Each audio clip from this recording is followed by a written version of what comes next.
نماز سے افضل ہے. نماز کے اندر قرآن مجید کی تلاوت، چاہے وہ فرض نماز ہو، چاہے وہ واجب نماز ہو، چاہے وہ سنت ہو، کوئی بھی نماز ہو، اگر نماز کے اندر قرآن پڑھا جائے گا نماز کے علاوہ پڑھنے سے وہ افضل ہے. تو ہم رمضان المبارک کے مقدس مہینے میں تراویح میں تو یہ قرآن سنتے اور سناتے ہیں. لہذا کتنے ایسے لوگ ہیں جن کا یہ شکوہ ہے کہ میری عمریں گزر گئی لیکن قرآن ہمارے کانوں سے نہیں گزرا. اوہو، اللہ کی پناہ، اللہ کی پناہ. ہم کیا جواب دیں گے؟ اللہ کی طرف سے پکڑ آئے گی، چھوڑ دیجیے اس کو، قرآن خود ہمارے خلاف کھڑا ہو جائے گا. میرے عزیزوں اور دوستوں، لہذا اس مبارک مہینے کی ہمیں قدر کرنا ہے. بہت سی حدیثیں ہیں، یہ چند حدیث میں نے آپ کے سامنے پڑھی ہے، 20 ایسی اور حدیثیں ہیں جو میں آپ کے سامنے رکھ سکتا ہوں اور ان کے تراجم، ان کے معنی، ان کی مفاہیم آپ کے سامنے آ سکتے ہیں. لیکن یہ جو حدیثیں ہیں بہت مستند ہیں، بہت مستند ہیں. حضور علیہ الصلوۃ والسلام نے فرمایا خیرکم من تعلم القرآن وعلمہ، تم میں سب سے بہترین وہ ہے جو قرآن کو سیکھے اور سکھائے. جب آپ سب سے بہترین ہیں تو قرآن کے حوالے سے یہ گستاخی کیوں؟ یہ ایسا جرم ہے جو ناقابل معافی ہے. اگر کسی جیلر نے یا اگر کسی غیر مسلم نے قرآن کی بے حرمتی کی تو ہم کل اس کے خلاف فوراً FIR درج کریں گے، DM کے ہاں دھرنا دیں گے اور میمورنڈم دیں گے کہ ہماری مذہبی کتاب، آخری کتاب، لاسٹ گائیڈ بک، محمد رسول اللہ پر اترنے والی یہ کتاب کلام اللہ، اس کی انہوں نے توہین کی اور ہم خود توہین کرتے ہیں تو کون ہمارے خلاف کھڑا ہوگا؟ ایک بہت مشہور غیر مسلم شاعر ہیں، انہوں نے قرآن کے حوالے سے اور جو یہ تمام ہمارے بہت سے ایسے کام ہیں شرک کے حوالے سے، انہوں نے شعر کے اندر اس کو بند کیا. ہمارے شعراء جانتے ہوں گے اس کو. تو بہت سے ایسے لوگ ہیں جو سچائی اور حقانیت کو جانتے ہیں، اور آج نہیں، روزانہ سوشل میڈیا کے اوپر کتنے ایسے لوگ ہیں جن کا مذہب یہودیت ہے، جو یہودیت سے تعلق رکھتے ہیں. وہ قرآن پڑھتے ہیں اور ایمان لے آتے ہیں، اور ہم قرآن پڑھتے ہیں ہمارے اوپر کچھ اثر ہی نہیں ہوتا. قرآن میں اللہ فرماتا ہے انما المؤمنون الذین اذا ذکر اللہ وجلت قلوبہم، جب اللہ کی آیات یا قرآن مجید پڑھا جاتا ہے، اللہ کا ذکر کیا جاتا ہے تو دل دہل جاتے ہیں. ہم لوگوں پر یہ حالات کبھی آتے ہی نہیں ہیں، کبھی آتے ہی نہیں، اس لیے کہ ہم اس طرح پڑھتے نہیں ہیں. اس طرح پڑھیں گے احسانی کیفیت میں. کس کو سنا رہے ہیں بھائی؟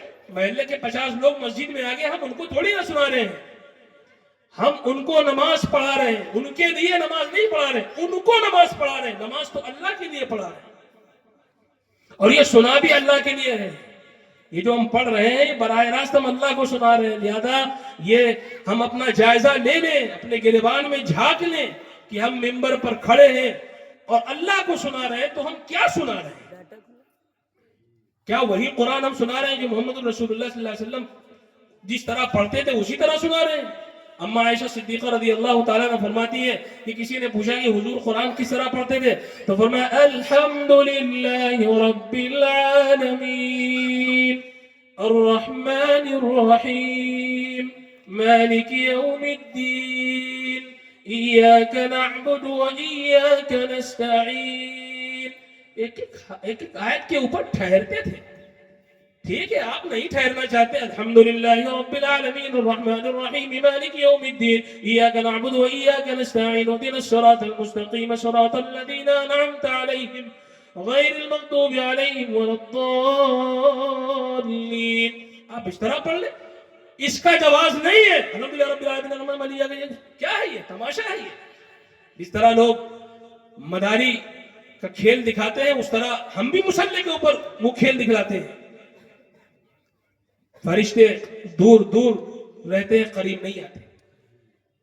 فرشتے قریب نہیں آتے اس لیے کہ وہ برداشت نہیں کریں گے. لا يعصون اللہ ما امرهم ويفعلون ما يؤمرون. اللہ نے ان کو ایسے کام پر لگا دیا ہے کہ وہ کام کر رہے ہیں، نافرمانی نہیں کر رہے ہیں، اور ایسی جگہ پر جہاں نافرمانی ہو رہی ہے وہ کیسے برداشت کر سکتے ہیں؟ نہیں کر سکتے، وہ نہیں کر سکتے. تو میرے عزیزوں اور دوستوں، یہ استقبال رمضان کے جو حوالے سے یہ جلسہ ہو رہا ہے بہت اچھا قدم ہے، اور اس طرح کے جلسے پورے شہر میں ہونے چاہیے تاکہ ان لوگوں کی آنکھیں تو کھلیں. آپ بھی بیدار ہوں, جو آپ کو لے کر چل رہے ہیں وہ بھی بیدار ہوں, وہ بھی بیدار ہوں. ہر ایک کو اپنے عمل کا حساب دینا پڑے گا, کوئی کسی کے ساتھ کھڑا نہیں ہوگا. علامہ مفتی ضرور خان رحمۃ اللہ علیہ, انہوں نے ایک تقریر میں انہوں نے ایک واقعہ بیان فرمایا کہ انہوں نے خواب میں دیکھا کہ جب وہ قبر کے اندر جو ہے ان کو داخل کیا گیا ہے تو فرشتے تشریف لے آئے. اور وہ کون؟ منکر نکیر ہے. اس کے علاوہ دو چیزیں اور ایسی وہاں پر تشریف لے آئیں, ایک تو شرحانے سے اور دوسرے پیتیانے سے. پہلی چیز انہوں نے فرمایا کہ قرآن مجید تھا جو وہاں پر حاضر ہو گیا, اور دوسری چیز فجر کی نماز تھی جو وہاں پر حاضر ہو گئی. ہو سکتا ہے کہ کہیں کتاب میں یہ چیز آپ لکھی ہوئی آپ کو نہ ملے, لیکن انہوں نے اس چیز کو بیان کیا, اور ہو سکتا ہے کہیں انہوں نے پڑھا ہوگا تو انہوں نے اس چیز کو بیان کیا. اگرچہ نہیں بھی ہے تو میں یہ سمجھتا ہوں کہ فجر کی نماز کیونکہ لوگوں پر دشوار رہتی ہے, فجر میں اٹھنا, مسجد میں جانا, یہ چیز دشوار ہوتی ہے. اس ہو سکتا ہے کہ اللہ تعالیٰ نے فجر کی نماز کو یہ اعزاز بخش دیا ہو اور وہ حاضر ہو جائے جس طرح اور تمام نمازیں ہیں. حضور اکرم صلی اللہ علیہ وسلم نے اپنے آخری وقتوں میں الصلاۃ علیکم بالتقوی و ایاکم بالغلو, تقوی کو لازم پکڑ لینا اور دین میں غلو سے بچنا. تو جو آج کام ہو رہے ہیں وہ غلو کے ہو رہے ہیں, افراط و تفریط سے کام لیا جا رہا ہے. جتنا بتایا گیا ہے اتنا ہی آپ کو کرنا ہے, اس سے ہٹ کر کے اگر کچھ ہے تو وہ ہمارا اپنا بنایا ہوا قانون ہے, اپنا بنایا ہوا نظام ہے. شیطان کے پجاری ہم ہو جائیں گے. مشرکین مکہ کیا کہتے تھے؟ قرآن مجید جہاں پڑھا جائے تو وہاں نہ جایا جائے. ہمارا یہ حال ہے, قرآن پڑھا جاتا ہے, ہم گاڑی لے کر کے پورے شہر میں گھومتے رہتے ہیں. ایسا ماحول نعوذ باللہ پیدا ہو گیا ہے, ایسا ماحول بنا لیا گیا ہے. 6 دن اور 8 دن 10 دن کے بعد کیا حالات ہیں, اور پھر ہم کہتے ہیں, ہم دعا کرتے ہیں, اللہ دعا ہماری نہیں قبول کرتا. ہمارے عمل اس قابل ہے نہیں کہ وہ قبول ہو. لہذا ہمیں پورے اصول اور پورے قانون اور پورے ضوابط کے ساتھ عبادت کرنی ہے, اور عبادت کرنے کے بعد کیا عمل کرنا ہے؟ تواضع اختیار کرنا ہے کہ اللہ مجھ سے جو ہو سکا میں نے کیا, جو کمیاں کوتاہیاں ہیں وہ آپ معاف فرما دیں. لیکن ایک ایسی کوتاہی جو کھلا دکھ رہی ہے, میں پورے دعوے سے کہتا ہوں پوری دنیا میں کوئی بھی ایسا مفتی نہیں ہے جو اپنی قلم کو اٹھائے اور لکھے کہ جو طریقہ ہمارے یہاں راج قرآن پڑھنے کا یہ جائز ہے. شاہ ولی اللہ محدث دہلوی رحمۃ اللہ علیہ, شاہ عبد العزیز رحمۃ اللہ علیہ نے اپنی تفسیر میں لکھا ہے کہ قرآن مجید کے پڑھنے کے ظاہری اور باطنی اصول اور آداب ہوا کرتے ہیں. پہلا ادب تو یہ ہے کہ ہمیں قرآن کی عظمت کا خیال ہو. ہم پڑھ کیا رہے ہیں؟ کوئی فلسفہ ہے, کوئی ناول تھوڑی نہ پڑھ رہے ہیں, وہ کلام پڑھ رہے ہیں جو حضور اکرم پر جب اترتا تھا تو آپ کی یہ ٹانگ بوجھل ہو جاتی تھی, آپ کی آنکھیں سرخ ہو جاتی. اسی کلام الہی کو ہم پڑھتے ہیں, مصلی پر پڑھتے ہیں, مصلی سے الگ پڑھتے ہیں. جہاں بھی ہم پڑھیں گے قرآن کا ہم حق ادا کرنے کی پوری کوشش کریں گے. اللہ سے ہم سب دعا کریں اور توبہ کریں کہ ماضی میں جو ہم نے غلطیاں کی ہے اے اللہ انہیں درگزر فرما دے, اور اللہ تعالی ہمارے حفاظ کرام کو جو مصلی پر قرآن سناتے ہیں, میں ان سے بھی جہاں تک میری آواز پہنچے میں ان سے بھی دست بدستہ ایک چھوٹا سا دین کا داعی ہونے کی حیثیت سے ان سے ادباً گزارش کرتا ہوں کہ اپنی روش کو تبدیل کر دیجئے.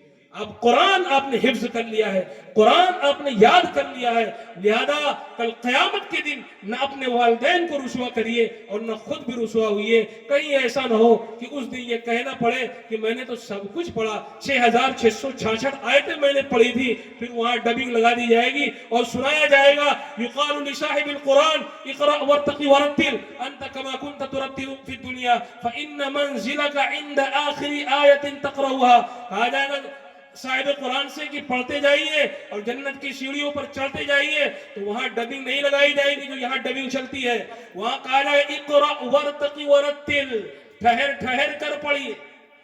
کیسے پڑھیے؟ اقرأ وارتقی ورتل, پڑھیے چڑھیے اور ٹھہر کر پڑھیے. جب 50 سال ہم نے پشپک ٹرین چلائی ہوگی تو وہاں پیسنجر چلا پائیں گے؟ نہیں ہو پائے گا. جب یہاں نہیں ہو پا رہا ہے, ہمارے حفاظ یہ کہتے ہوئے نظر آ رہے ہیں میں یہ کام اب کیسے کروں, تو جب آپ سے یہ کام یہاں نہیں ہو رہا ہے وہاں کیسے ہوگا؟ یہی ہو سکتا ہے جس طرح قبر کے اندر جن کی گرفتاری ہوگی اور جن کو سزا ملے گی تو کہیں گے ہاں ہاں لا ادری، میں نہیں جانتا میں نہیں جانتا، تو وہاں یہی کہہ دیں گے میں نہیں جانتا۔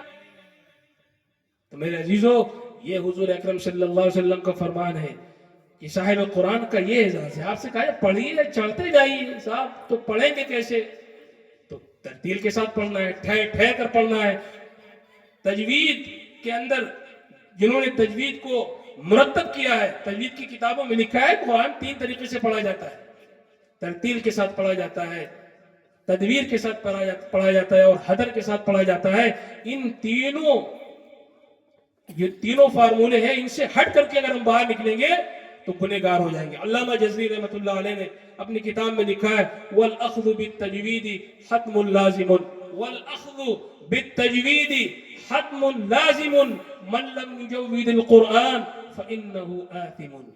یعنی تجوید کے ساتھ حروف کو اپنے مخرج سے ادا کرنا۔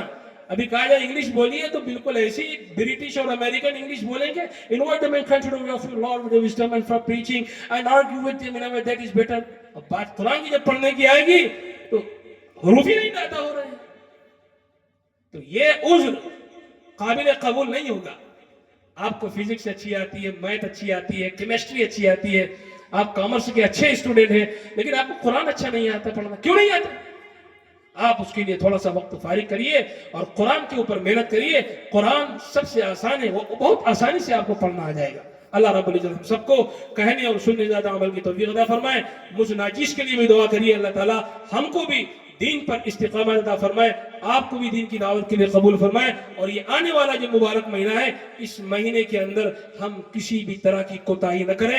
میں آپ سے کہہ رہا ہوں، جو عالمی منظر نامہ ہے اس کے حوالے سے میں آپ سے کہہ رہا ہوں، یہ رمضان ہو یا اس کے بعد کا رمضان ہو یا اس کے بعد کا رمضان ہو، انہیں آپ اپنے لیے غنیمت سمجھیے اور کسی بھی طرح کی لاپرواہی نہ برتیے، ورنہ پھر نقصان ہوگا۔ اللہ ہم سب کو عمل کی توفیق عطا فرمائے۔ وآخر دعوانا ان الحمد للہ رب العالمین۔